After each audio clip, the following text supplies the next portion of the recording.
Hello students, आज के इस वीडियो में हम सांख्यिकी से संबंधित एक टॉपिक का अध्ययन करेंगे जिसे टी बंटन के नाम से जाना जाता है।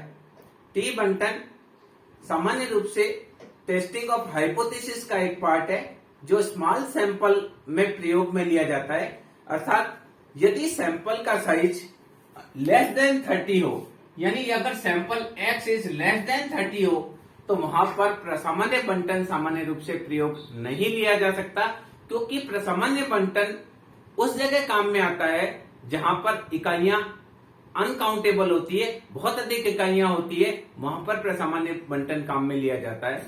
यदि सैंपल का साइज बहुत कम हो, यानी 30 से भी कम हो, तो उस सैंपल के लिए जो बंटन प्रयोग में लिया जाता है या तो वह टी बंटन होता है या जेड बंटन होता है या एफ बंटन का प्रयोग में लिया जाता है।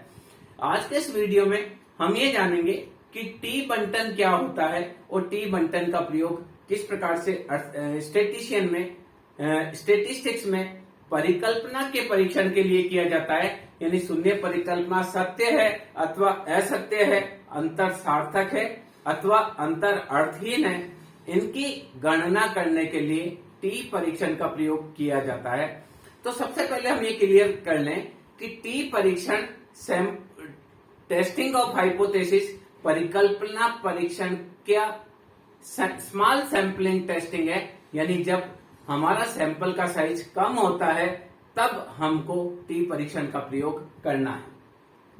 ये जो टी परीक्षण है ये विलियम सीली गोसे नामक एक स्टेटिशियन के द्वारा 1908 में दिया गया था और इन विलियम सीली थे उनको स्टूडेंट के नाम से जाना जाता था। इस कारण से ही ये जो बंटन है स्टूडेंट के टी बंटन के नाम से फेमस है। जो टी बंटन है यह भी प्रसामान्य बंटन की तरह ही है, जहां प्रसामान्य बंटन में 50% आवृत्तियां समांतर माध्य के एक साइड में होती है और 50% आवृत्तियां दूसरी साइड में होती है। उसी प्रकार से टी बंटन का विस्तार भी -इन्फिनिटी से +इन्फिनिटी की ओर होता है। केवल अंतर यही है कि टी बंटन जो है वहां सैंपल का साइज अगर आपका कम है तो टी बंटन प्रयोग में लिया जाता है। अगर टी बंटन में ही सैंपल का साइज हम 30 से ज्यादा लेते हैं तो टी बंटन हमारा प्रसामान्य बंटन में कन्वर्ट हो जाता है। तो देखिए टी बंटन क्या है, ये क्लियर है कि टी बंटन जो है वो विलियम सीली के द्वारा जो दिया गया बंटन है, जो 1908 में दिया गया, उसे टी बंटन कहते हैं। अब देखिए टी बंटन के हम कुछ गुण की चर्चा करते हैं, उसके बाद हम बताएंगे कि टी बंटन को निकालने के कौन कौन से मेथड हमारे पास अवेलेबल है और उनमें से एक मेथड का डिस्कशन हम इस वीडियो में ही करेंगे। तो सबसे पहले देखिए कि जो टी बंटन है वो बेल शेप्ड होता है। बेल शेप्ड का मतलब है टी बंटन जैसे हमारे मंदिर में जाते हैं तो घंटा होता है, मंदिर में जो घंटी होती है वो क्या होती है, इस शेप में होती है। इसी प्रकार से टी बंटन बेल शेप्ड होता है और यहाँ समांतर माध्य बीच में, इसका जो समांतर माध्य है वो समांतर माध्य इसमें 0 होता है। 0.5% आवृत्तियां इस साइड में होती है, 0.5% आवृत्तियां इसमें होती है। जैसे प्रसामान्य बंटन में होता था 50% आवृत्तियां इधर होती थी, 50% आवृत्तियां इधर होती थी। टी बंटन में ऐसा परसेंटेज फिक्स नहीं है, पर टी बंटन जो है उसमें सैंपल का साइज कम होने की वजह से ये फिक्स नहीं है कि कितने कितने % आवृत्तियां होगी।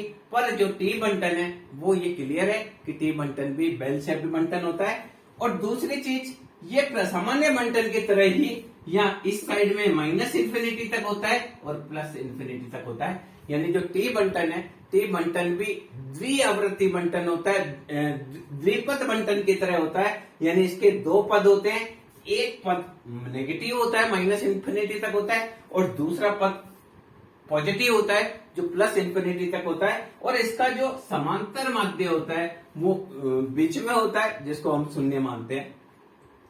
इसके अलावा हम देखेंगे कि प्रसामान्य बंटन की बात विस्तार होता है। इसके अलावा प्रसामान्य बंटन की तुलना में ये अधिक सपाट होता है, अधिक चपटे शीट्स वाला होता है। अगर हम दोनों की तुलना करें प्रसामान्य बंटन की और टी बंटन की, तो देखिए प्रसामान्य बंटन है वो थोड़ा ज्यादा नुकीला होता है, जबकि टी बंटन की बात करें तो टी बंटन प्रसामान्य बंटन की तुलना में थोड़ा अधिक सपाट होता है। देखिए ये आपका प्रसामान्य बंटन है और ये आपका टी बंटन। तो टी बंटन जो है वो प्रसामान्य बंटन तो ज्यादा नुकीला होता है, ये भी माइनस इंफिनिटी से प्लस इंफिनिटी तक है, या प्रसामान्य बंटन में यहाँ समांतर माध्य होता है और ये किसी भी अक्ष को नहीं छूता है। सेम टू सेम टी बंटन है, बट प्रसामान्य बंटन में आवृत्तियां बहुत अधिक होती है, तो एक निश्चित क्रम में ये बढ़ता है और एक निश्चित क्रम में गिरता है। इस कारण से प्रसामान्य बंटन थोड़ा नुकीला शीर्ष वाला होता है, जबकि टी बंटन में आवृत्तियों की संख्या कम होती है, जो टोटल नंबर है वो कम होता है। इस कारण ये थोड़ा सा प्रसामान्य बंटन की तुलना में सपाट होता है, या हम कह सकते हैं कि चपटा होता है, वो नुकीले शीर्ष वाला होता है, जबकि ये चपटे शीर्ष वाला टी बंटन होता है। इसके अलावा देखिए विभिन्न स्वतंत्रांशों के लिए टी बंटन अलग अलग होता है, यानी सैंपल की साइज जैसे जैसे चेंज होगी वैसे टी बंटन का मान भी चेंज होगा। अगर n बराबर 17 है तो df आएगा n-1 दैट इज 17 - 1 16 के लिए टी बंटन का मान अलग होगा। इसी प्रकार से यदि n का मान 9 है तो डिग्री ऑफ df आपका होगा 9 - 1 तो 8 के लिए आपको टी बंटन को देखना पड़ेगा। यदि n का मान 10 है तो डिग्री ऑफ फ्रीडम आपका 10 - 1 9 के लिए टी बंटन देखना पड़ेगा। तो कहने का तात्पर्य है कि अलग अलग स्वतंत्र संख्या के लिए टी बंटन अलग अलग होगा। अगर आपकी स्वतंत्र संख्या 5 है तो टी बंटन अलग होगा, 10 है तो टी बंटन अलग होगा, 15 है तो टी बंटन अलग होगा, अगर 20 है तो टी बंटन अलग होगा। ये तो सामान्य रूप से सभी प्रकार की स्वतंत्र संख्या में बंटन का मान अलग अलग होता है। एक पीछे टी टेबल दी हुई होती है, उस टी टेबल से हम टी बंटन का मान देखेंगे। इसके अलावा देखिए प्रसरण का मान टी बंटन में, देखिए टी बंटन में प्रसरण का मान 1 से अधिक होता है, पर जैसे जैसे सैंपल का साइज आप बढ़ाते चले जाएंगे प्रसरण का मान धीरे धीरे 1 की तरफ आ जाएगा और ये जो टी बंटन है वो प्रसामान्य बंटन में कन्वर्ट हो जाएगा। तो अगर हम देखेंगे अगर सैंपल का साइज कम होता है तो टी बंटन में प्रसरण का मान 1 से अधिक होता है, पर जैसे जैसे सैंपल साइज बढ़ाएंगे, अगर सैंपल का साइज 30 से ऊपर ले जाएंगे, 35 और 40 तक ले जाएंगे और या हम उसको 100 तक ले जाएंगे, तो धीरे धीरे जो प्रसरण का मान है वो प्रसरण का मान 1 की तरफ आता चला जाएगा। इसके अलावा देखिए ये बड़े बंटन में भी लागू होता है। टी बंटन केवल स्मॉल सैंपलिंग ही नहीं है, अगर टी का मान, अगर मान लीजिए सैंपल का साइज ज्यादा है तब भी हम टी बंटन का प्रयोग कर सकते हैं, पर वृहत प्रतिदर्श सिद्धांत यानी बहुत बड़ा सैंपल का साइज होगा तब टी बंटन लागू नहीं होगा, क्योंकि ये स्मॉल सैंपल टेस्ट है। अगर सैंपल का साइज बहुत ज्यादा बड़ा है तो वहां पर आपको टी बंटन की जगह प्रसामान्य बंटन यूज करना पड़ेगा, या नॉर्मल डिस्ट्रीब्यूशन या पॉइसन डिस्ट्रीब्यूशन। नॉर्मली आपको नॉर्मल डिस्ट्रीब्यूशन यूज करना पड़ेगा यदि सैंपल के साइज बहुत अधिक है। अब देखिए टी बंटन के लिए हमारे पास 4 मेथड है। टी बंटन के लिए टी बंटन की विधियां, सबसे पहले टी बंटन जो है, टी बंटन का फर्स्ट मेथड है एक सैंपल पर आधारित। दूसरा मेथड होता है 2 सैंपल पर आधारित मेथड होता है। तीसरा मेथड होता है डिफरेंस पर आधारित, और चौथा जो टी बंटन होता है वो होता है सहसंबंध के मान पर। टी बंटन को ज्ञात करने के लिए मुख्य रूप से 4 मेथड प्रयोग में आते हैं। पहला मेथड ऐसा होता है जो एक सैंपल पर आधारित होता है। कैसे इसको यूज किया जाता है इसके बारे में आपसे चर्चा करूंगा। मान लीजिए एक फैक्ट्री वाले कहते हैं कि हमारी फैक्ट्री में औसत रूप से एक श्रमिक 78 प्रोडक्शन करता है। समष्टिगत समांतर माध्य क्या कह रहा है, एक कंपनी ये कहती है कि हमारा प्रत्येक मजदूर एक दिन में 78 खिलौने बनाता है। खिलौने फैक्ट्री में एक सैंपल है। अब हमने क्या करना है, उस फैक्ट्री में मान लीजिए 5000 मजदूर काम कर रहे हैं, तो पूरे 5000 का तो स्टडी हम नहीं कर सकते। तो हमने एक सैंपल लिया और 10 लोगों का सैंपल देखा। उसके आधार पर अगर हम टी टेस्ट निकालकर ये पता करना चाहते हैं कि कंपनी जो दावा कर रही है वो सही है या नहीं है, तो ये पहला मेथड यूज आएगा जो एक सैंपल पर आधारित जो टी टेस्ट होगा वह, इसमें हमको समष्टिगत समांतर माध्य पहले से पता होना जरूरी है, तभी हम पहला सैंपल आधारित प्रयोग में ले पाएंगे। अगर हम एक ही यूनिवर्स से 2 सैंपल लेते हैं और उसके आधार पर टी टेस्ट लगाते हैं, तो वहां पर हमको सेकंड मेथड यूज करना पड़ेगा, that is based on 2 sample. वहां पर क्या है, हमको अगर 2 सैंपल अलग अलग दिए जाए और उस सैंपल के आधार पर हमसे ये पूछा जाए कि ये दोनों एक ही जनसंख्या से लिए गए हैं अथवा अलग अलग जनसंख्या से लिए गए हैं, यानी एक ही समष्टिगत से लिए गए हैं अथवा अलग अलग जगह से लिए गए हैं, तो ऐसी स्थिति में हम टी टेस्ट का जो दूसरी विधि है, 2 सैंपल पर आधारित विधि है, उसके आधार पर हम उसको निकाल सकते हैं और उससे हम ये बता सकते हैं कि जो सैंपल है वो एक ही जगह से लिए गए हैं, सैंपल अलग अलग जगह से लिए गए हैं। इसके अलावा टी टेस्ट को ज्ञात करने का तीसरा जो मेथड होता है वो अंतर परीक्षण रीति के नाम से जाना जाता है, जिसमें कोई भी कार्य के पूर्व और पश्चात के डाटा को अध्ययन करके उनके डिफरेंस के आधार पर टी टेस्ट लगाया जाता है। जैसे भोजन पहले जो विद्यार्थी को दिया जाता था और उसके बाद में जो भोजन दिया जाता था, उन भोजन में परिवर्तन की वजह से भार में कितना परिवर्तन हुआ, उस परिवर्तन के आधार पर हम देख सकते हैं कि भोजन में होने वाले परिवर्तन से भार में सार्थक वृद्धि हुई है अथवा नहीं हुई है, ये डिफरेंस पर आधारित है। इसी प्रकार से मान लीजिए कोई मेडिसिन दी जाती है, उस मेडिसिन की वजह से लोगों का ब्लड प्रेशर है वो बढ़ता है या नहीं बढ़ता है, तो हम ब्लड प्रेशर में जो चेंज होता है डिफरेंस के आधार पर हम देख सकते हैं कि वो जो टैबलेट है उस टैबलेट से भार में सार्थक ब्लड प्रेशर में सार्थक वृद्धि होती है नहीं होती है। इसी प्रकार से मान लीजिए कोई ट्रेनिंग प्रोग्राम आयोजित किया जाता है, कोई प्रशिक्षण कार्यक्रम आयोजित किया जाता है, तो हम प्रशिक्षण से पहले आईक्यू का स्तर और प्रशिक्षण के बाद के आईक्यू के स्तर के आधार पर उस अंतर जो उनके आईक्यू स्तर जो प्रशिक्षण प्राप्त करने वाले हैं उनके आईक्यू में जो अंतर होता है, उस आईक्यू के अंतर के आधार पर हम ये देख सकते हैं कि प्रशिक्षण प्रभावी रहा या नहीं रहा। तो ये तीसरा मेथड है जो डिफरेंस के आधार पर यूज किया जाता है। और चौथा मेथड आपका सहसंबंध का मान, और अगर आपको एन का मान दिया हुआ है तो सहसंबंध सार्थक है अथवा सहसंबंध सार्थक नहीं है, इसका परीक्षण भी टी परीक्षण के माध्यम से किया जाता है और ये भी एक मेथड है। तो सामान्य रूप से हम अलग अलग वीडियो में एक एक मेथड को लेकर हम टी परीक्षण की विस्तार से चर्चा करेंगे। तो इसमें हम देखते हैं कि पहला जो सैंपल है, एक सैंपल लेके हमको की टी परीक्षण को किस प्रकार से प्रयोग में लेना है, यानी एक सैंपल लघु प्रतिदर्श में माध्य की सार्थकता की जांच टी परीक्षण से किस प्रकार से की जाती है। तो यहां देखिए हमको सबसे पहले S निकालना पड़ेगा, उसके लिए हम करेंगे sigma x minus x bar का square divided by n minus 1। और यह S आप यूं भी निकाल सकते हैं, S बराबर n स्टैंडर्ड डेविस का स्क्वायर बटे n माइनस 1। दोनों तरीके से आप S निकाल सकते हैं। ये अगर आपको समांतर माध्य से निकालना है तो x माइनस एक्स बार का स्क्वायर, या इसको हम लिख सकते हैं sigma d square divided by n minus 1। और अगर आपको स्टैंडर्ड डेविएशन दे रखा है तो n गुणा स्टैंडर्ड डेविएशन का स्क्वायर बटे n माइनस 1।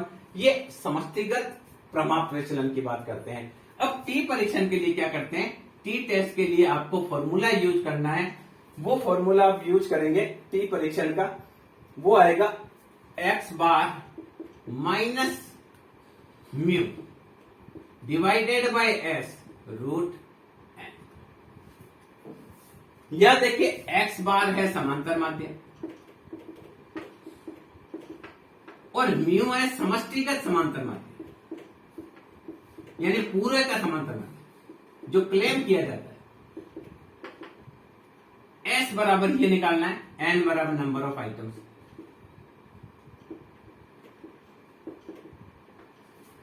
तो यहां टी परीक्षण के लिए टी का जो मान निकाला जाता है, अगर एक सैंपल की बात है तो आप करेंगे x bar minus mu divided by s root n. अगर एस में एन माइनस 1 प्रयोग में नहीं लिया गया है तो यहां पर आपको एन माइनस 1 प्रयोग में लेना है। कैसे करना है देखिए, अगर देखिए यदि एस के कैलकुलेशन में एन माइनस 1 प्रयोग में नहीं लिया गया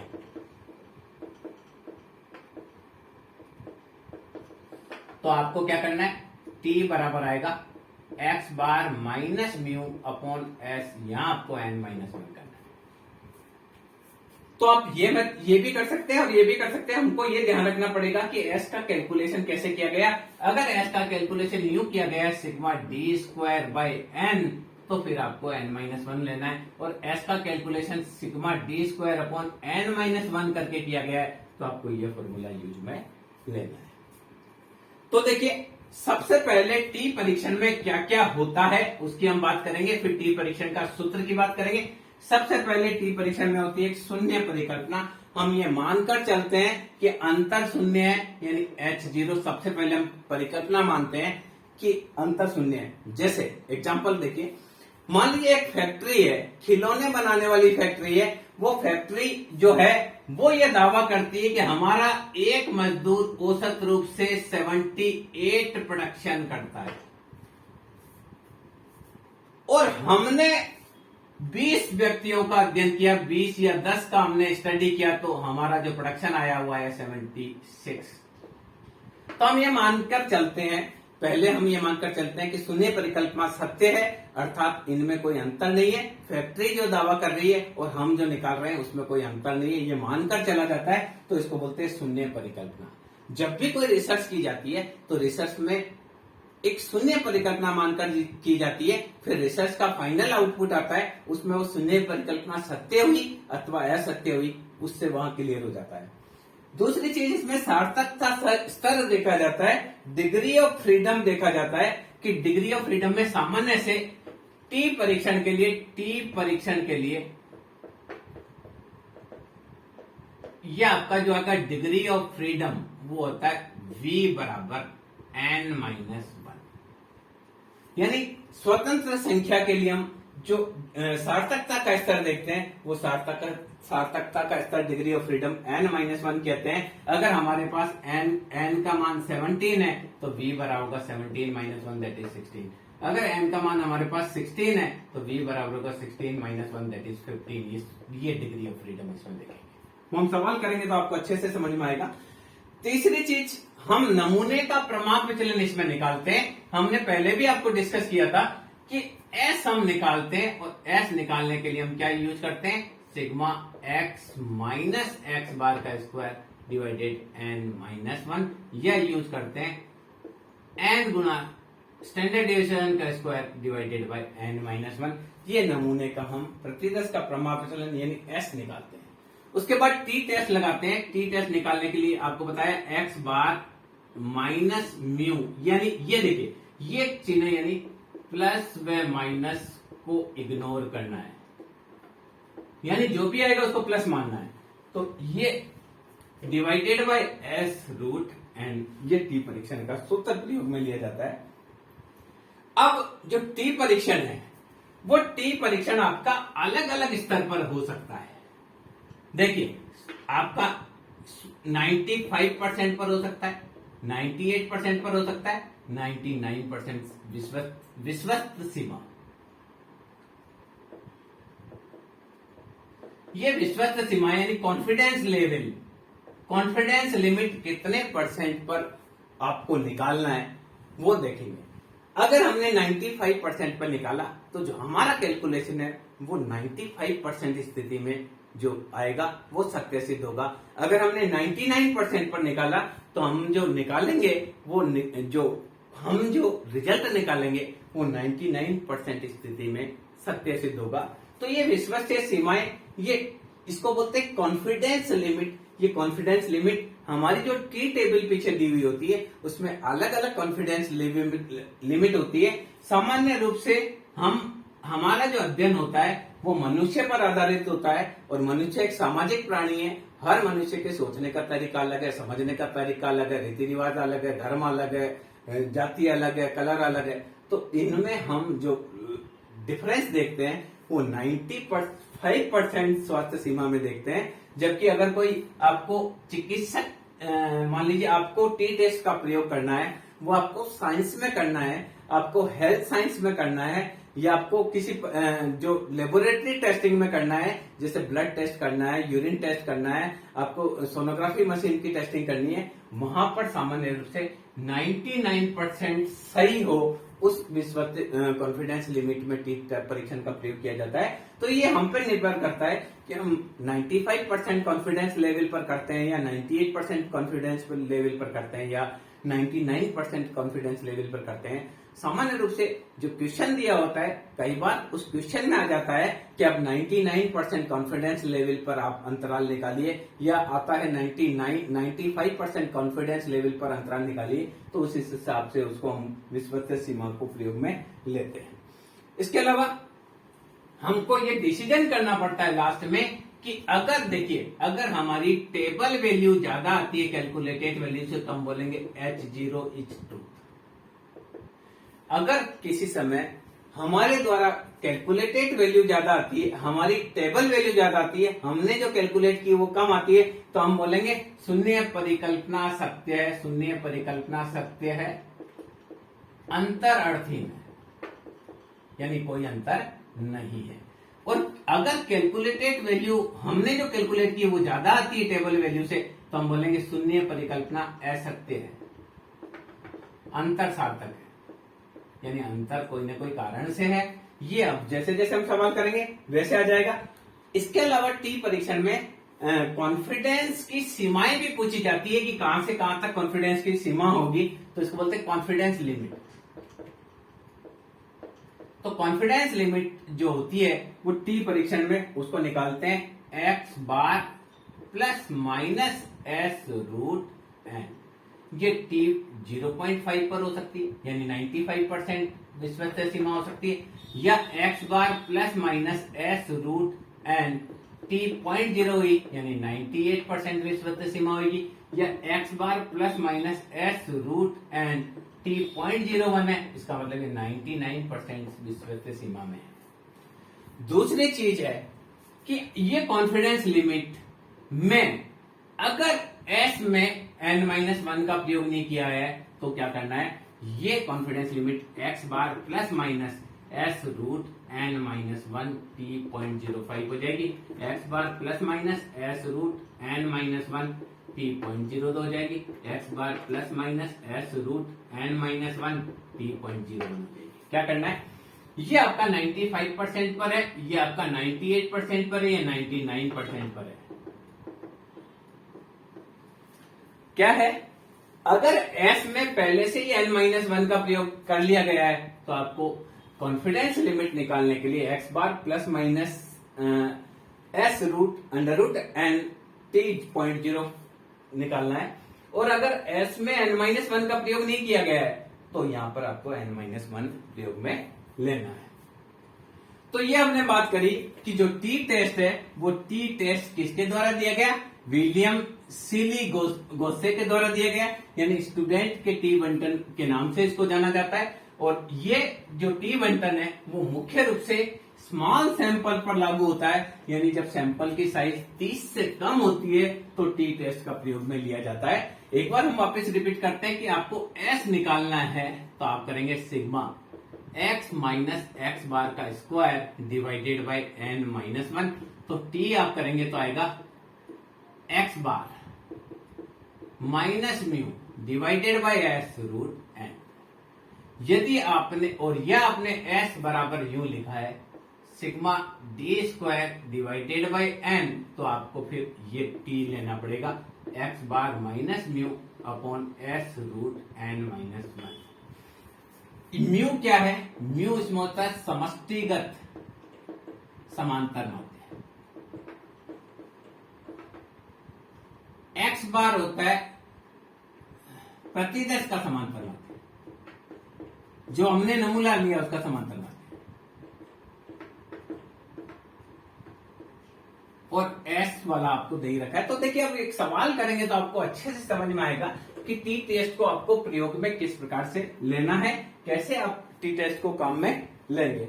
मान लीजिए 17 नगरों की जनसंख्या का औसत, यानी 17 नगर का जो औसत जनसंख्या है 17 नगरों में, वो थी 57,000। वह प्रमाप विचलन प्रमाप विचलन स्टैंडर्ड डेविएशन आपको दे रखा है, वो दे रखा है आपको 1600। 17 नगरों की औसत जनसंख्या 5700 है, 57,000 है, व प्रमाप विचलन 1600 है। यह इसको बोलते हैं प्रतिदश का मानक विचलन, मानक विचलन 1600। क्लियर? तो 99%, 98%, 95% कॉन्फिडेंस लिमिट्स बतलाइए। ये क्वेश्चन है। 17 नगरों की जनसंख्या का औसत है 57,000 और प्रमाप विचलन 16,000। तो देखिए x bar that is 57000, s आपको आया है 1600। ये क्या है? प्रतिदश का मानक विचलन। यहां यूं भी लिख सकते हैं प्रतिदश का मानक विचलन। अब देखिए 99% पर तो n बराबर दे रखा है 17 नगर, तो डिग्री ऑफ फ्रीडम होगा 17 माइनस 1 दैट इज 16। 16 के लिए हम देखेंगे जो टेबल वैल्यू है 16 के लिए, वो हमारे पास पीछे टी टेबल दी हुई होती है। हम टी टेबल को निकालेंगे। ये देखिए स्टूडेंट का टी बंटन आपको दिख रहा है, स्टूडेंट का टी बंटन। इसमें हम देखेंगे यहां पर अलग अलग, देखिए गोले पर मैंने 0.5 को कर रखा है, तो 5% पर हम देखेंगे। तो देखिए 16 के लिए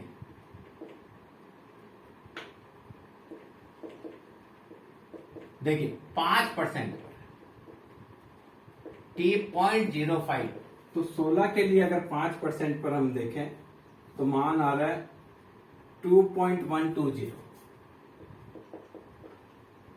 अगर 2% पे देखें तो मान आ रहा है 2.71, 16 के लिए 2.583, 2.583 और 1% सार्थकता स्तर पर टी का मान आ रहा है 16 के लिए यहां पर आ रहा है 2.921, 2.921। ये हमने मान देख लिए 2.921।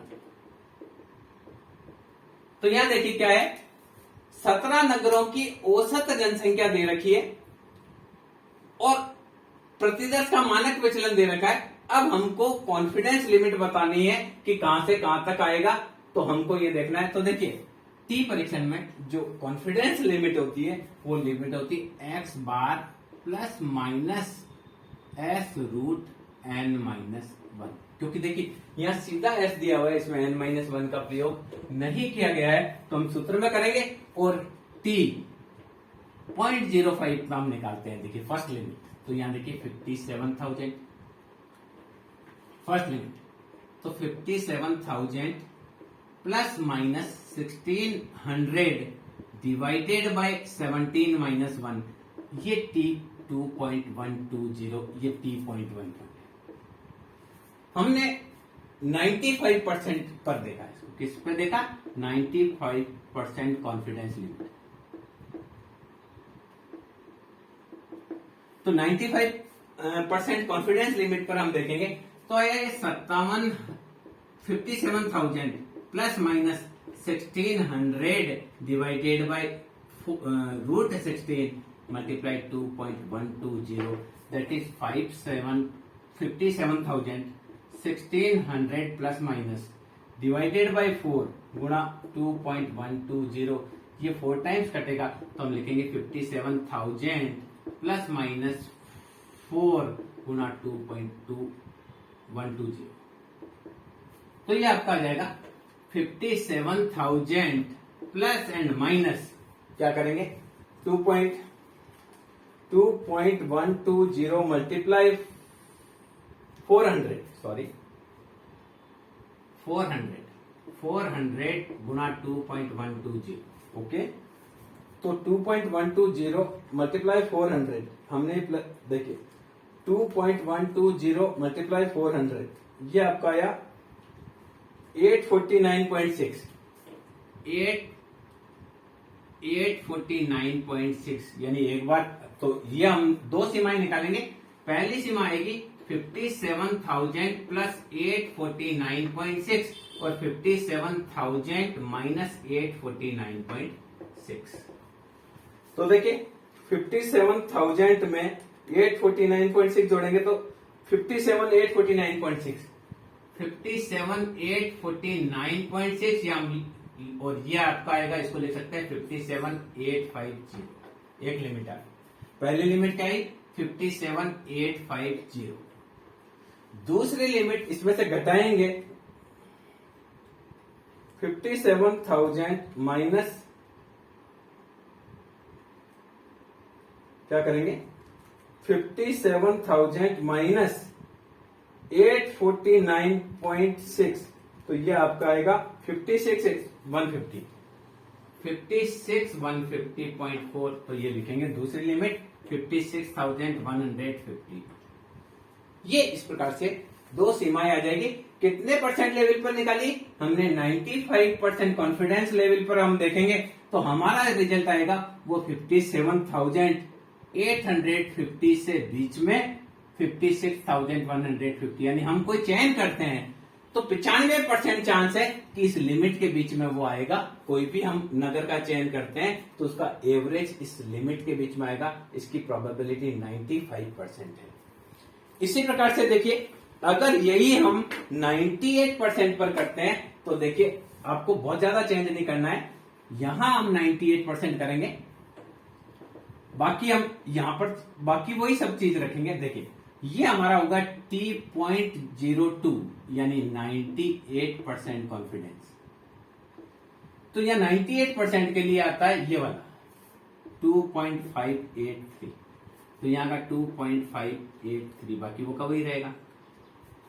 तो अभी आपको क्या करना है, ये यहां तक ये का ये रहेगा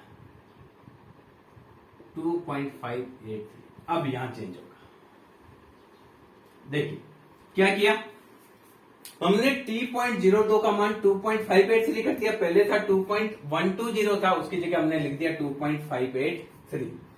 अब देखिए अब इसको निकालेंगे तो हमको क्या करना है 400 को 400 मल्टीप्लाई 2.583 ये हमने कर दिया तो आया 1000। तो ये आया देखिए 57,000 प्लस माइनस 1033। 0.2 है तो 0.2 को हमने छोड़ दिया, या एक बार कर लेते हैं। क्या किया 400 माइनस दिस, तो देखिए पहली सीमा आई वही 57,000 प्लस 1033 और दूसरी सीमा आई 57,000 माइनस 1033। तो देखिए क्या करेंगे 57,000 में इसको जोड़ेंगे तो पहली सीमा आई 58,033, पहली सीमा क्या आई 58,033 और दूसरी सीमा क्या आई 57,000 में से इसको घटाएंगे तो आया 55,967। तो यहां देखिए अगर हम ये जो दूसरी सीमा आई वो दूसरी सीमा आई 58,033 से लेकर 55,967। अब इन 17 नगरों में से किसी एक नगर का चयन करते हैं और उसका एवरेज निकालते हैं तो यहां 98% संभावना है कि सीमा के बीच में आएगा। उसका एवरेज 58,033 यानी 50,000 से ज्यादा नहीं आएगा और लगभग 55,967 से कम नहीं आएगा। 98% नगरों का जो अर्थमेटिक मीन है, जो एवरेज पॉपुलेशन है, वो उस लिमिट में ही आएगी। इसी प्रकार से अगर हमको कॉन्फिडेंस लेवल 99% को चेक करना हो तो किस प्रकार से करना है, बिल्कुल आपको ये फॉर्मूला वही लगाना है, फॉर्मूला वही यूज करना है आपको। फॉर्मूले में यहां हम क्या करेंगे T.01 करेंगे, ये आएगा कॉन्फिडेंस लिमिट।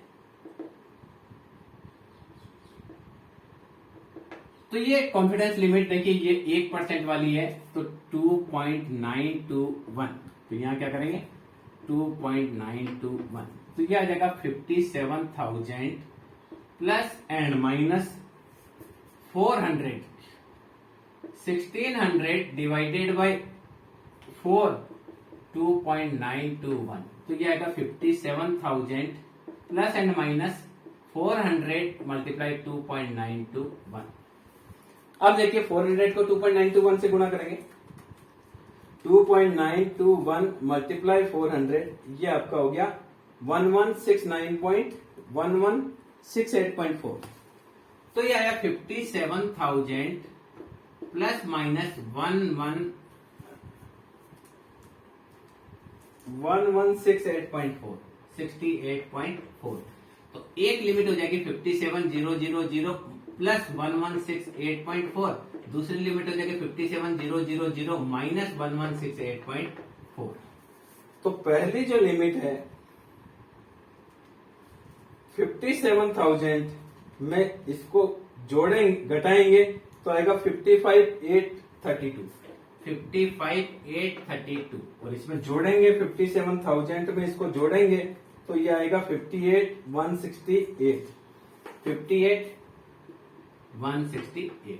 तो ये लिमिट क्या हो जाएगी 58,168 और 55,832। तो 99% चांस ये होंगे कि हम इन नगर में से किसी एक नगर का औसत लेंगे तो 99% चांस होंगे कि उसका औसत 58,168 से लेकर 55,832 के बीच में होगा। इस प्रकार से हम स्टूडेंट के टी बंटन के माध्यम से वो लिमिट्स निकाल सकते हैं जिनके बीच में हमारा आंसर आने की संभावनाएं है। ये कॉन्फिडेंस लेवल जो है वो निकालने का एक तरीका बताया। सामान्य रूप से इसमें से क्वेश्चन कम आता है, मैं एक और बार करा देता हूं, उसके बाद क्या क्वेश्चन आ सकता है उसकी बात की हम चर्चा करेंगे।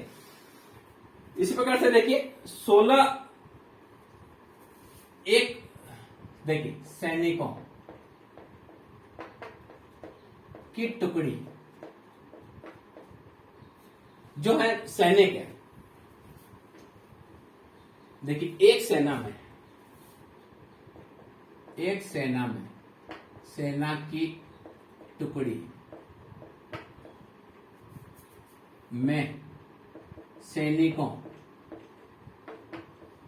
की ऊंचाई का परीक्षण किया गया।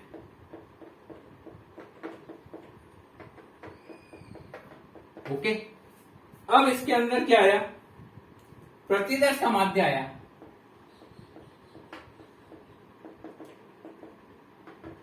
एक्स बार यह है आपका 41.5 इंच, समष्टिगत समांतर माध्य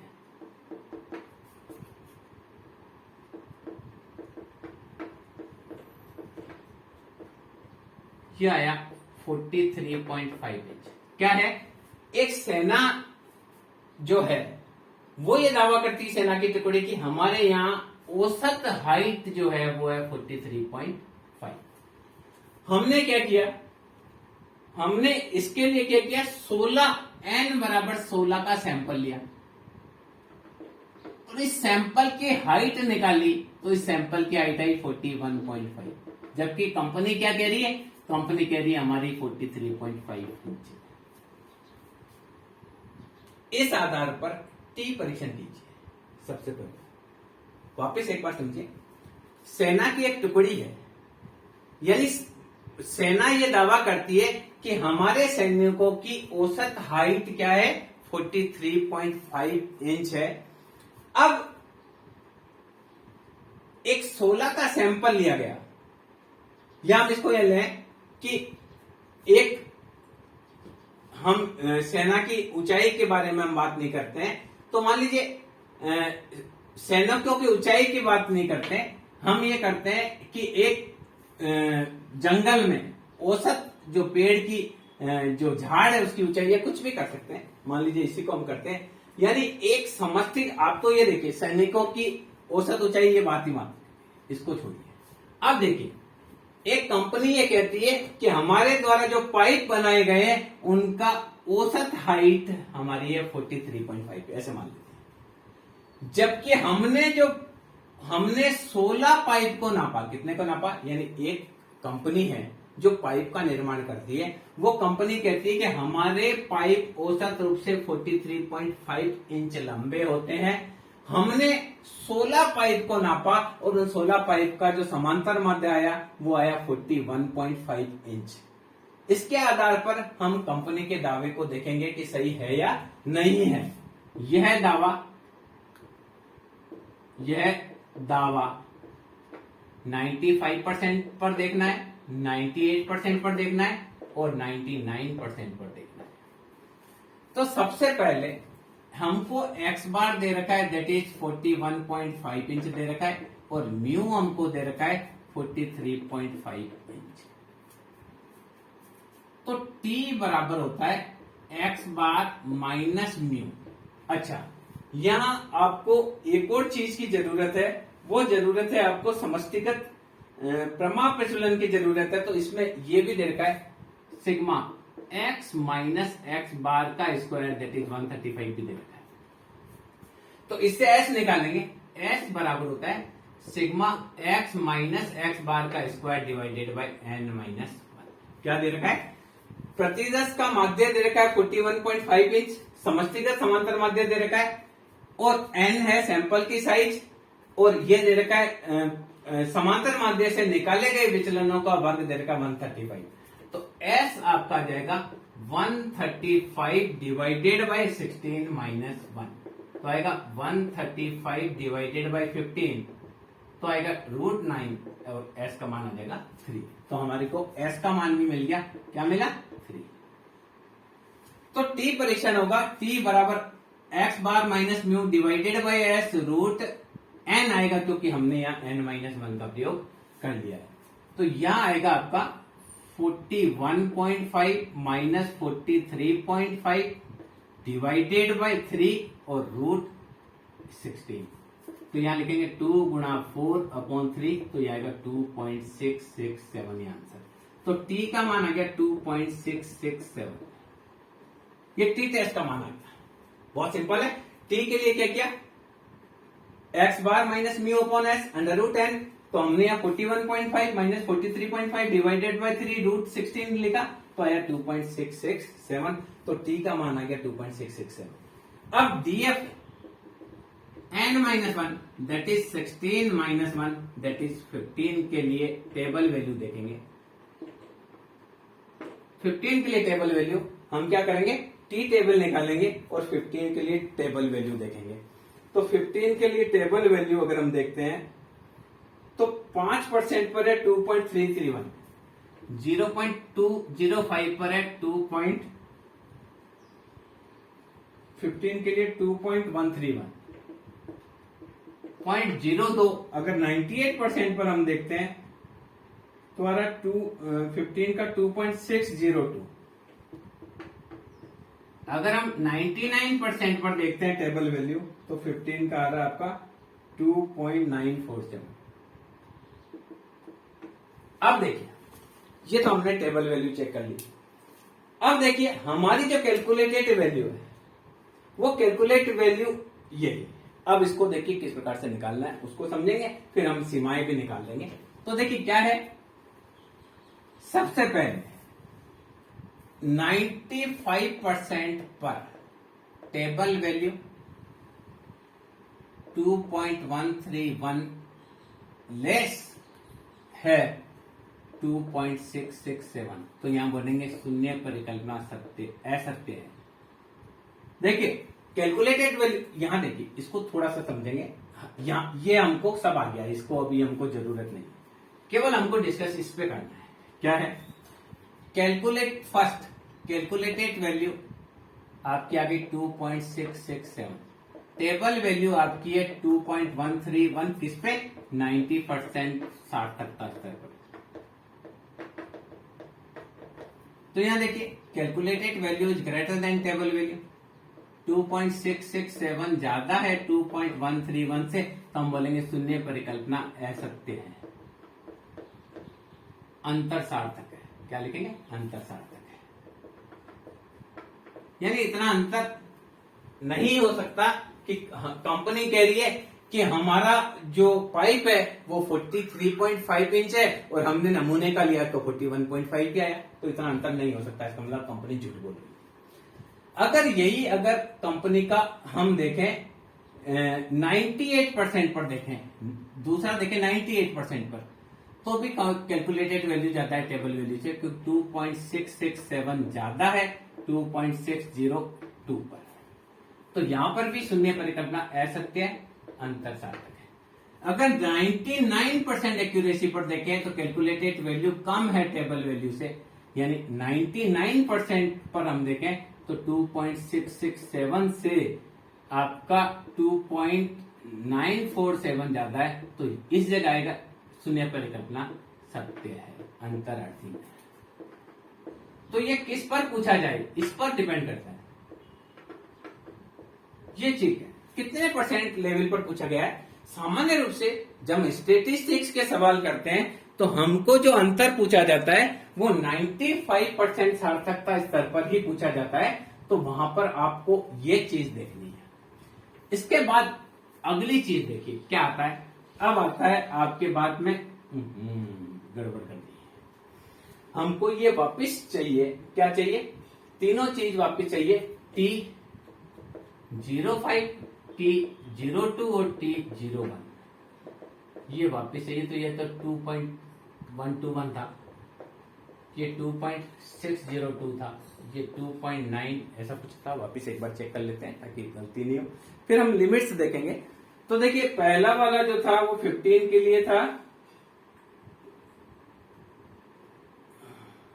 2.131 था, कोई नहीं, आप उसको चेक कर लेंगे। 2.131, 2.602, 2.947।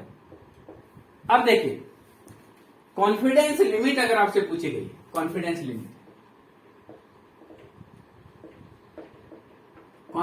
लिमिट होती x bar plus minus s root n, T.05। ये कितने परसेंट पर है, 95% पर है। x बार आपका था 41.5 प्लस एन माइनस s का मान 3 आया, अभी निकाला था, रूट n का मान 16, मल्टीप्लाई ये आएगा 2.131। ये 0.05 पर है, या हम इसको लिखेंगे 95%। तो ये कैसे निकालेंगे, ये आएगा 41.5 प्लस माइनस 3/4 मल्टीप्लाई 2.131। अगर 98% पर पूछा जाए तो 41.5 प्लस एन माइनस 3/√16 मल्टीप्लाई आएगा 2.602, तो हम लिखेंगे 41.5 प्लस एन माइनस 3/4 मल्टीप्लाई 2.602। अगर 99% में सीमा पूछी जाए तो 41.5 प्लस एन माइनस 3√16 मल्टीप्लाई 2.947, तो आएगा 41.5 प्लस एन माइनस 3/4 मल्टीप्लाई 2.947। यहां मैं दोनों लिमिट डायरेक्ट निकाल देता हूं क्योंकि पहले मैं करके बता चुका हूं आपको। क्या करेंगे, 3 मल्टीप्लाई 2.131 डिवाइडेड बाय 4, तो यह आएगा 41.5 प्लस ये करेंगे तो आएगा 43.09।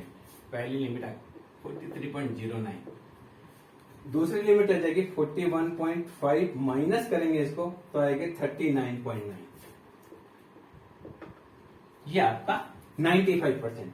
दूसरा है 3 मल्टीप्लाई 2.602 डिवाइडेड बाय 4, पहली लिमिट लेंगे 41.5 प्लस दिस लिमिट तो आएगा 43.45। दूसरी लिमिट आ जाएगी 41.5 से इसको घटा देंगे तो ये लिमिट आ जाएगी 39.54। 39. थोड़ा और नीचे आया क्योंकि 98% पर ले रहे हैं, 99 पे और लिमिट बढ़ेगी। ये लिमिट कम है कि 95 पे, ये और बढ़ गई, देखिए इधर से भी बढ़ा, इधर से भी बढ़ा, ये नीचे हुआ इधर से 39.9 ही था, ये और नीचे आया और इधर का बढ़ा। अब देखिए थर्ड हम लेते हैं 3 मल्टीप्लाई 2.947 डिवाइडेड बाय 4 को, अब देखिए 41.5 प्लस दिस तो आएगा 43.71। ये देखिए और बढ़ा और उधर और कम होगा 41.5 माइनस दिस तो आएगा 39.328। ये देखिए, तो ये विश्वस्त सीमा जैसे जैसे बढ़ेगी चांस ये आएगा कि 99% वैल्यू इसके बीच में आएगी। लिमिट बढ़ा दी, लिमिट कम करी तो यहाँ 98% आएगी, लिमिट और कम करी तो यहाँ 95% ही सक्सेस होने की संभावना। अब ये तो सवाल है सीमा के। अब इसमें से क्वेश्चन किस प्रकार से पूछे जाते हैं वो हम इसमें डिस्कस करते हैं कि क्या क्या क्वेश्चन इसमें से पूछे जा सकते हैं। वो आप देखिए, सबसे पहले मैं आपको बताता हूं। देखिए, एक बिस्कुट बनाने वाली कंपनी, देखिए एक बिस्कुट बनाने वाली कंपनी दावा करती है कि उसके बिस्किट का समष्टि समांतर माध्य 500 ग्राम है। क्या कहती है कंपनी? हमारे सारे बिस्किट की पैकिंग औसत 500 ग्राम है, यानी उसके बिस्किट का समष्टिगत समांतर माध्य का समष्टिगत समांतर माध्य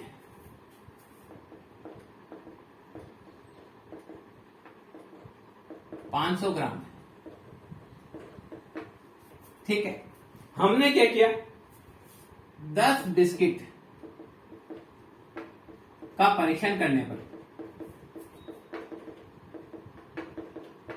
490 ग्राम आया और स्टैंडर्ड डेविएशन क्या आया? स्टैंडर्ड डेविएशन आया 9 ग्राम। अब कंपनी का दावा सही है या नहीं है? तो देखिए, एक्स बार हमने निकाला है 490 ग्राम, म्यू क्या बोल रहा है? समष्टिगत 500 ग्राम, स्टैंडर्ड डेविएशन हमारा क्या आया? 9 ग्राम। ओके, तो सबसे पहले हम s का मान निकालेंगे। तो s बराबर होता है अंडर रूट n गुणा standard deviation square divided by n minus 1। तो हमने कितने बिस्किट लिए थे? 10 बिस्किट के पैकेट लिए थे, तो आएगा 10 गुणा 9 का स्क्वायर डिवाइडेड बाय 10 माइनस 1। तो आएगा 10 गुणा 9 डिवाइडेड बाय 9 कट गया तो रूट 90 का स्क्वायर 9.48। क्या आएगा इसका? 9.4868 9.4868 या इसको लिख सकते हैं 9.5।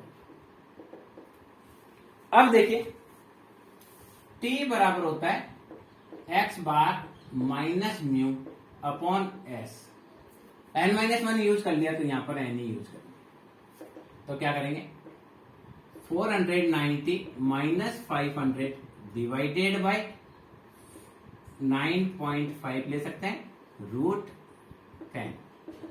सॉल्व करेंगे तो 10 अपॉन 9.5 गुणा 3.16।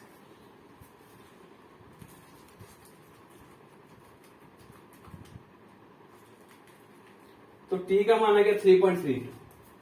t का मान आ गया 3.32। ये आपका t की वैल्यू आ गई 3.32। अब कंपनी का दावा सही है नहीं, इसकी डिग्री ऑफ फ्रीडम देखेंगे। df n माइनस 1 10 माइनस 1 9 के लिए 5% सार्थकता स्तर पर टेबल वैल्यू 2.262 होती है। तो यहां देखिए, calculated value is greater than table value. 2.262 ज्यादा है, ओ सॉरी 3.32 ज्यादा है 2.262 से, अतः शून्य परिकल्पना सत्य है। असत्य है, शून्य परिकल्पना क्या आएगी? असत्य आएगी। एक मिनट, अपन ऐसा करते हैं 3.32 ये तो सही है। अब देखिए, हम 1 मिनट के लिए देख लेते हैं, 9 का वैल्यू देख लेते हैं। मेरे को वैसे याद है इसलिए मैंने लिखा 2.262 सही। अब देखिए, शून्य परिकल्पना असत्य है, ज्यादा भी ना असत्य है, यानी कंपनी का दावा गलत है कि प्रत्येक बिस्किट 500 ग्राम का है। ये कंपनी का दावा गलत है। अगर शून्य परिकल्पना सत्य आती है इसका मतलब कंपनी सही कह रही है, पर चूंकि शून्य परिकल्पना है सत्य है, इसका मतलब कंपनी का दावा गलत है, यानी कंपनी झूठ बोल रही है कि उसका जो बिस्किट है वो 500 ग्राम का है, वास्तव में वह 500 ग्राम से कम का बिस्किट बना रही है। क्योंकि थोड़ा बहुत अंतर अगर चल रहा है, वो अंतर चलता तो शून्य परिकल्पना सत्य आती। इसी प्रकार से देखिए, एक दो सवाल और करते हैं। देखिए एक क्वेश्चन में करता हूं। एक खिलौने बनाने वाली कंपनी, खिलौने बनाने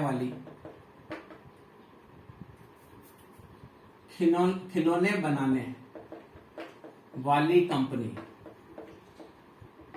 दावा करती है कि उसके मजदूर 78 प्रतिदिन खिलौने बनाते हैं। मजदूर औसत 78 प्रोडक्शन करते हैं। क्या कर रहे हैं? एक खिलौने बनाने वाली कंपनी दावा कर रही है कि हमारा जो प्रत्येक औसत है वो 78 मजदूर बनाते हैं। हमने क्या किया? 10 मजदूरों को डेली 10 मजदूरों को देखा और इन 10 मजदूरों का डाटा लिया, तो उन्होंने प्रोडक्शन किया। इसने किया 71, इसने किया 72, थर्ड ने किया 73, 75, 76, 73, 75, 76, 71, 72, 73, 75, 76, 77, 78, 79, 79, 77, 78, 79, 79 और 80। क्या किया? एक कंपनी कह रही है, खिलौने बनाने वाली कंपनी दावा कर रही है कि हमारा मजदूर औसत रूप से 78 प्रोडक्शन करता ही है। हमने इसके दावे के लिए 10 मजदूर को सेलेक्ट किया और उनका प्रोडक्शन देखा, तो मजदूर जो थे, ए मजदूर, बी मजदूर, सी मजदूर, डी, ई, एफ, जी, एच, आई और जे, इन्होंने कुल प्रोडक्शन किया। इसने 71 किया, इसने 72, एक ने 73, एक ने 75। तो हम देखेंगे कि इसका औसत क्या है। तो देखिए 71 plus 72 plus 73 plus 75 plus 76 plus 77 plus 78 plus 79 2 times और 80, कुल मिला के प्रोडक्शन हुआ 760। तो हमारा जो समांतर माध्य आया वो आया sigma x divided by n. तो 760 डिवाइडेड बाय 10 हमने जो किया वो देखा कि 78 आया। हमारा 76 आया, कंपनी के लिए 78, हमारा क्या आया 76। तो हमने क्या करना है? x माइनस एक्स बार करना है। x माइनस एक्स बार करने के लिए हर में से हम 76 को घटाएंगे, तो आएगा माइनस का 5, माइनस का 4, माइनस का 3, माइनस का 1, 0, प्लस का 1, प्लस का 2, प्लस का 3, प्लस का 3, प्लस का 4, ये आएगा 0, 4, 3, 3, 18। ठीक है।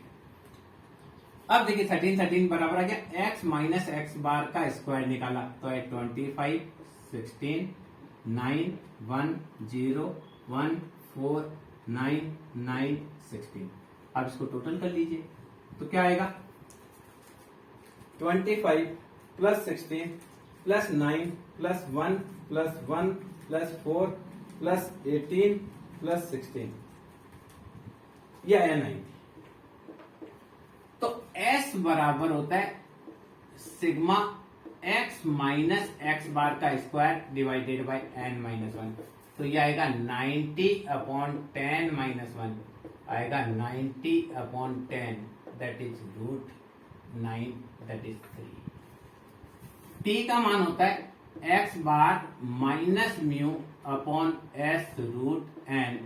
तो देखिए कंपनी दावा कर, हमारे जो आया वो 76 आया, कंपनी कह रही 78। ये इसका मान 3 आया और इसका मान है 10, तो आया 2/3 √10। तो t का मान आएगा, 10 का रूट निकाला, 2 से मल्टीप्लाई किया और 3 से डिवाइड किया, तो आया 2.106। 2.106 डिग्री ऑफ फ्रीडम n-1, 10-1 9 के लिए आता है 2.262।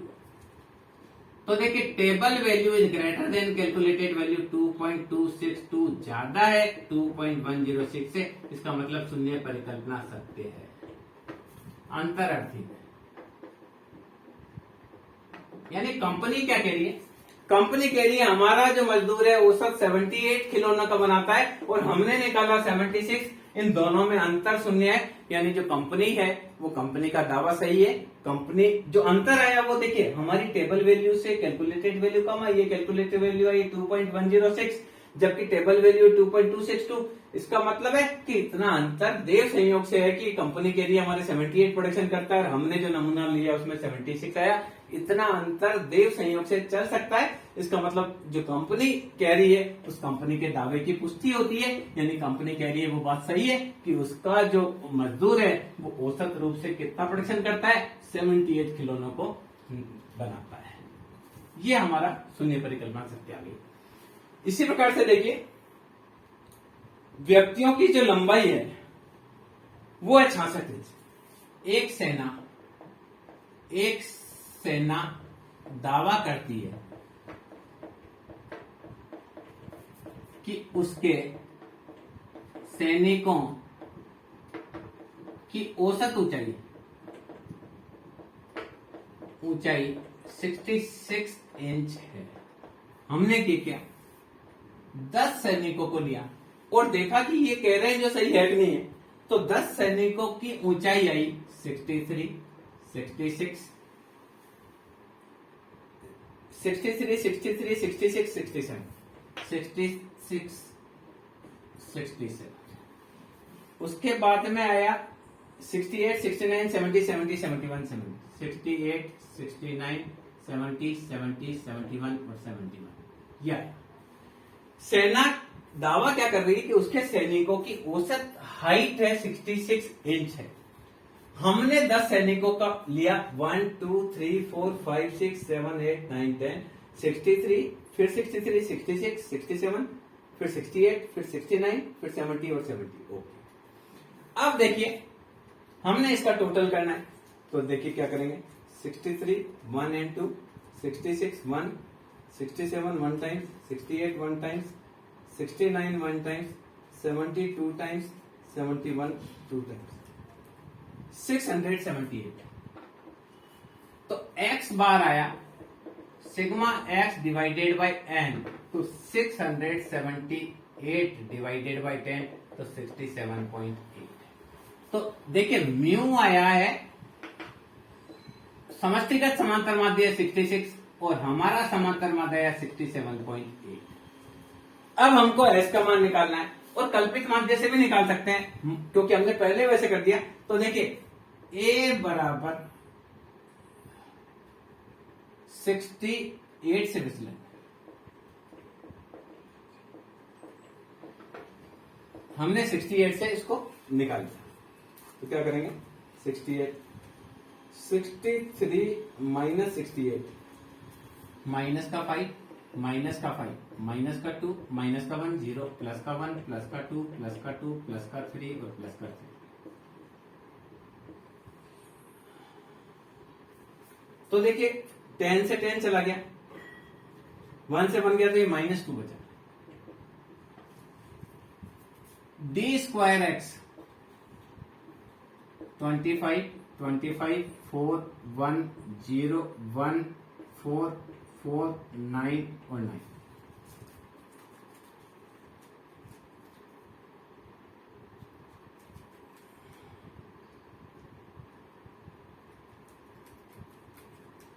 यह है 82। वापिस चेक कर लेते हैं 50 10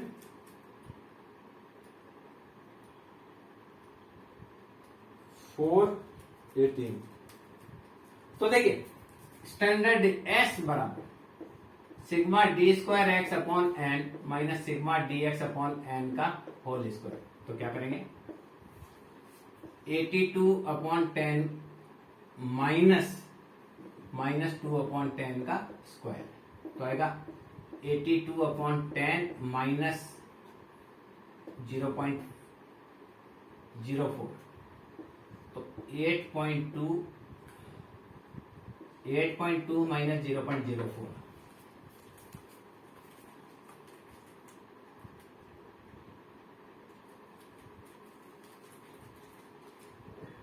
2.63, 2.8354, 2.8354, ठीक है, माना गया 2.8566, एक बार 67.8, ये तो ठीक है, चेक कर लेते हैं। 68 से 5 2 1 0 1, 68 से 2, 68 से 2 3 3 3 3 2 2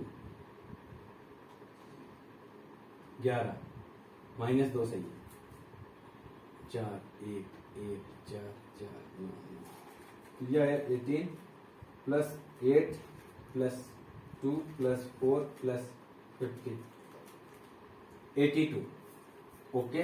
तो है 82 डिवाइडेड बाई 10 प्लस का, और 2 divided by 10 multiply this equal to this 2.85, 2.8566, 2.8566, okay. अब देखिए ये हमने निकाल दिया, एस आ गया, तो देखिए म्यू आया आपका 66, एक्स बार आया 67.8 और एस का मान आ गया आपका 2.8567, ठीक। अब देखिए टी का मान निकालना है, तो टी बराबर होता है x bar minus mu upon s, root n minus 1 करना पड़ेगा क्योंकि यहां हमने एस निकाला ना, उसमें एन माइनस 1 नहीं किया, तो क्या करेंगे 66 माइनस 67.8 डिवाइडेड बाई 2.8566, 10 माइनस 1, तो यह आएगा 1.8 मल्टीप्लाई 3 डिवाइडेड 2.8566, ऊपर तो 1.8 बचा, 1.8 मल्टीप्लाई 3 डिवाइडेड 2.8566, तो यह आया 1.89, ये टी का मान है 1.89। डीएफ एन माइनस 1 10 के लिए 2.262 था, भी किया था, तो देखिए table value is greater than calculated value, 2.262 ज्यादा है 1.89 से, इसका मतलब शून्य परिकल्पना सत्य है, अंतर रखिए। यानी जो सेना की टुकड़ी दावा कर रही है वो दावा सही है कि औसत ऊंचाई 66 इंच है, हमने जो नमूना लिया ये 66 दावा कर रही है, ये थोड़ा ज्यादा आया, तो हमने इसका टी परीक्षण किया, तो टी परीक्षण से पता चला कि टेबल वैल्यू ज्यादा, ये कैलकुलेटेड वैल्यू कम आई है, तो ये बताती है कि शून्य परिकल्पना सत्य है। यानी जो सेना की टुकड़ी दावा कर रही है कि हमारे यहाँ के सैनिकों की औसत आयु 66 इंच है, वो दावा सही है क्योंकि हमारे यहाँ शून्य परिकल्पना सत्य है, यानी हमने जो कैलकुलेट किया और सेना का जो दावा है उन दोनों में अंतर शून्य है। एक लास्ट क्वेश्चन करते हैं कि अगर मान लीजिए n बराबर 17 दिया हुआ है और सीधा ही आपको दे दे कि x बार आपको दे रखा है 990 और समष्टिगत समांतर माध्य दे रखा है 1000, समष्टिगत समांतर माध्य दे रखा है 1000 और s दे रखा है आपको 20 स्टैंडर्ड डेविएशन, मानक विचलन, क्लियर। तो आपको क्या करना है, टी टेस्ट निकालना है। जैसे देखिए बल्ब की एक कंपनी का दावा है कि उसके बल्ब की औसत आयु, बल्ब एक कंपनी ये दावा करती है कि उसके बल्ब की औसत आयु 1000 घंटे है, हमने 17 बल्ब लिए और 17 बल्ब से उनकी औसत आयु निकाली, तो औसत आयु 999 घंटे और उनका प्रमाप विचलन आया 20 घंटे, स्टैंडर्ड डेविएशन कितना आया 20 हर्ट्ज।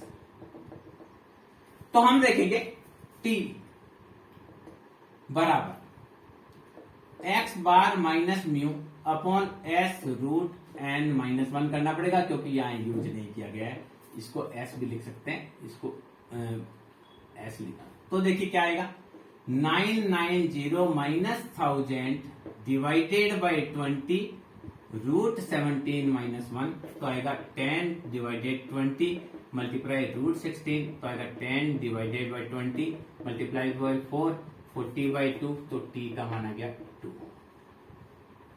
तो टी टेस्ट का मान इसमें क्या आया, टी टेस्ट का मान आया 2। अब देखिए degree of freedom n-1 that is 17 - 1 that is 16। तो 5% सार्थकता स्तर पर 16 के लिए टेबल वैल्यू जो है 5% सार्थकता स्तर पर 16 के लिए जो टेबल वैल्यू है वो 2.12, अभी हमने पहले देखा था 2.12। तो देखिए table value is greater than calculated value 2.12 ज्यादा है 2 से, अतः शून्य परिकल्पना सत्य है। अंतर अर्थी में अगर ये 5% की जगह हमसे ये कहा जाए, इसको देखें यूं कर देते हैं t बराबर 40/20 बराबर 2। अगर हमसे 2% 98% सार्थकता स्तर पर 98% पर पूछे तो 98% पर हमारा था 2.583, 98% पर 2.583, तो वहां पर भी 2.583 टेबल वैल्यू ज्यादा है 2 से, यानी यहाँ पे भी शून्य परिकल्पना सत्य है। 98% पर करें और 99% पर करें तो ये आता है 2.921। तो इस पर भी हम देखें तो 2.921 इज ग्रेटर देन 2, यहाँ पर भी शून्य परिकल्पना सत्य है। यानी यहाँ अगर हम बल्ब का औसत आयु की बात करें तो बल्ब के औसत आयु को अगर हम ये देखें कि अगर हम 95% सार्थकता स्तर पर देखें तो भी शून्य परिकल्पना सत्य आ रही है, अंतर अर्थहीन आ रहा है। अगर 98% सार्थकता स्तर पर देखें तब भी वही आ रहा है और 99% सार्थकता स्तर पर देखें तब भी वही आ रहा है। तो देखिए इस वीडियो के माध्यम से हमने ये जाना कि टी टेस्ट क्या होता है और टी टेस्ट में अगर हम समष्टिगत समांतर माध्य और एक जो सैंपल का समांतर माध्य है उसके आधार पर हम टी टेस्ट का परीक्षण करें तो किस प्रकार से कर सकते हैं। मैं समझता हूं इस वीडियो के माध्यम से आप समझ पाए होंगे कि टी टेस्ट को किस प्रकार से यूज किया जाता है। आगे आने वाले वीडियो में हम 2 सैंपल के माध्यम से टी टेस्ट कैसे निकाला जाता है उसको समझेंगे, डिफरेंस मेथड के माध्यम से टी टेस्ट कैसे निकाला जाता है उसको भी समझेंगे, और साथ ही सहसंबंध की सार्थकता की जांच टी परीक्षण से किस प्रकार से की जाती है उसको भी समझेंगे। मैं आपसे रिक्वेस्ट करूंगा कि इस वीडियो को फॉरवर्ड नहीं कर देखें, नॉर्मल स्पीड पर आप वीडियो देखेंगे तो बहुत आसानी से आपको टी टेस्ट समझ में आएगा। Thank you.